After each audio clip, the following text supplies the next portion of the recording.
This conversation we about to have today, I'm super excited for it because I have been creating these SOPs, and you can see we're going to be talking about how to create SOPs for scaling, whether it's your personal brand, whether it's a business.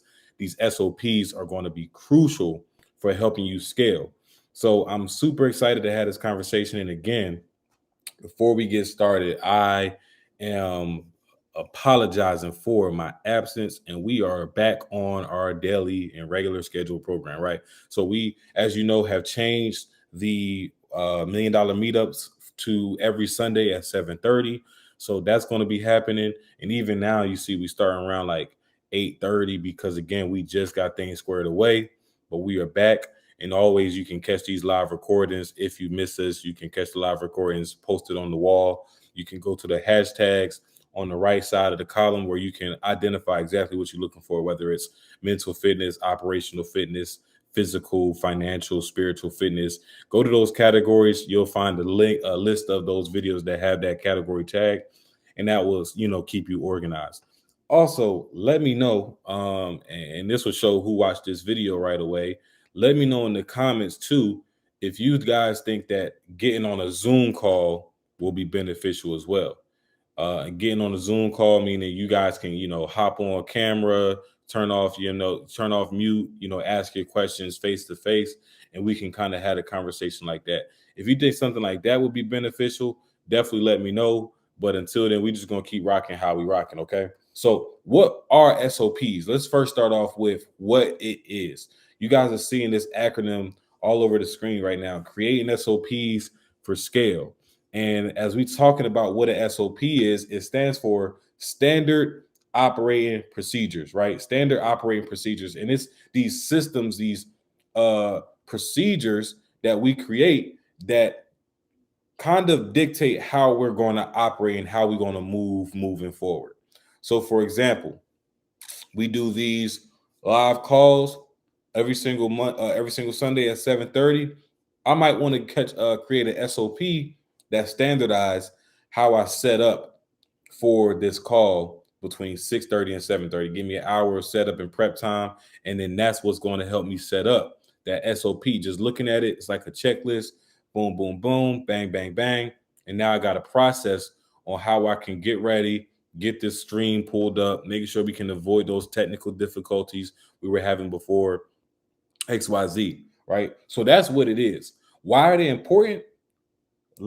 I got two main reasons why SOPs are important. The first reason is it's easier for duplication, delegation, and hiring of a virtual assistant, right? Let's say I didn't have the time, and let's say that most of my prep was already done, and it's just about scheduling out the live stream, sending the link to Patreon, creating the post, writing the title, writing the description, doing all that stuff. I can create an SOP for that. And then once I get an assistant, or when I have an assistant, I'll send that to them and have them set it up. So for you guys, when you're looking at whatever it might be, whatever task or goal you might have, you might create an SOP and then send it to somebody like an editor or somebody like a virtual assistant, an in-person assistant, so that they have a step-by-step guide on how to do it, and you don't have to literally walk them through how to do it, especially if it's something fairly simple, but this is great for my entrepreneurs who have a hard time letting go and feel like they have to be everywhere at the same time. They have to walk everyone through. They have those trust issues of letting people do the work for them. And as an entrepreneur, you don't want to be doing all this work, right? You are trying to figure out the best way possible that the only activities that you're responsible for are income earning activities, activities that are going to make the business and make yourself some income, and also innovation that's going to allow you guys to grow at a rapid rate and at a consistent rate. But when you always worried about how to schedule Zoom calls and link the Zoom call to YouTube, or you know, let's say editing videos and stuff like that, like that's not stuff that you really want to be doing. And I'm learning this the hard way too, because like editing videos with a YouTube channel, with a podcast, with the community that I'm in with you guys, other communities that I'm in, another podcast that I produce. I don't have time to make content. I don't have time to edit videos, create reels, put the reels out. I need somebody to do that for me, right? I need some type of social media manager who can manage those tasks, put out those posts, create the reels, do the hashtags, all that stuff, right? And if they're new and I'm having a hard time passing that role to somebody, having an SOP is gold because I already have the procedure that I'm used to, and I just send them the procedure. Say this is how we do it. This is how I expect you to get it done as well. Let me know if you have any questions after that, and boom, you now can trust that this person has at least a template on how to do something how you're used to doing it and how you usually do it. So that's why SOPs are important because it just makes delegation, duplication, all these things way easier. And especially when it comes to, spending money on a VA, you don't want to spend money and time having to consistently coach this VA on how to do something.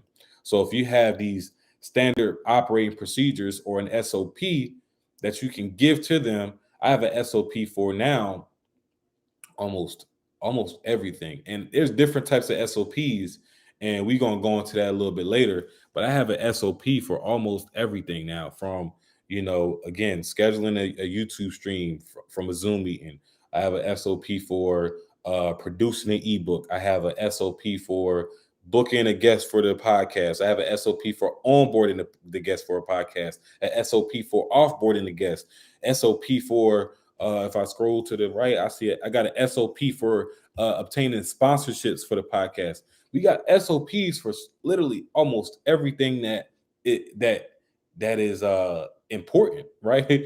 Anything that it takes more than 5 minutes to do, I think deserves an SOP. And an SOP can be literally 3 bullet points, right? For the studio, we got an SOP for how to set up, open and close the studio.